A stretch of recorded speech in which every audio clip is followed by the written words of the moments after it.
We're going to write songs about people's lives, about what's on their mind.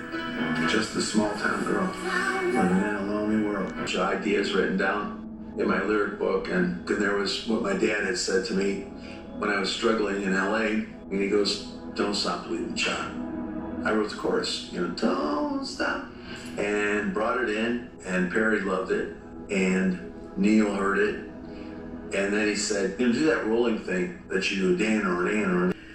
We were rehearsing in a warehouse in Oakland, California, where we would do all our rehearsing and writing, and just walked in there one day, and I told John Cain, I said, I want something with quarters on the pianos, because I've always liked certain songs that had a beginning with a quarter thing. Penny Lane has quarters on the piano. One by Three Dog Night had quarters on the piano. So I love that. Nielsen wrote that, but so I just loved quarters, and we never had a song with quarters on the piano. So he starts playing some changes, and I start singing, and so that's how it just got launched into this whole thing. And then John Cain and I got together later and wrote the lyrics on it. And then he said, do that rolling thing that you do, Dan or Dan or Dan or Dan or Dan. And then Neal came up with the bass line. Dun, dun, dun, dun, dun, dun. And then he does this ticka ticka ticka ticka ticka ticka ticka ticka ticka. And I said, does the chorus come now? And Perry goes, no, we saved the chorus. Make him wait for it.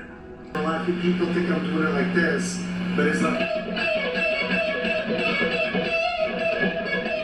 That's all it is. And I don't know. They said, I was like, I'm always like trying to find stuff in some of our songs that are not necessarily solos, but memorable pieces that kind of fit with the song and feel like the vibe, because then it sticks in, people's heads, people that are not necessarily guitar players or musicians, it's just something that you go, oh, I remember that part, And, I like to have both.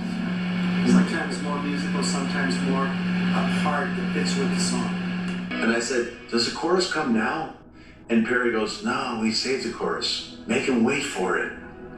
Make him want to play it over and over again. I remember hearing it the first time on the speakers, and Neal looking at me saying, this song's got something really special. I don't know what it is. We just sat there and threw things around the room like we usually did. And between Steve and John and myself, I think that we kind of like had the song together within a couple of hours. And most of the time the lyrics are there prior to any like leads being put on or anything like that. And then you kind of cater to them.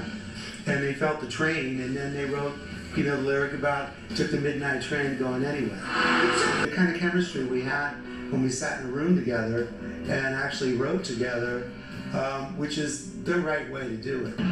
It just was just another song like the rest of them that we believed in, and not to make a joke, but we did. And that one just has a life of its own.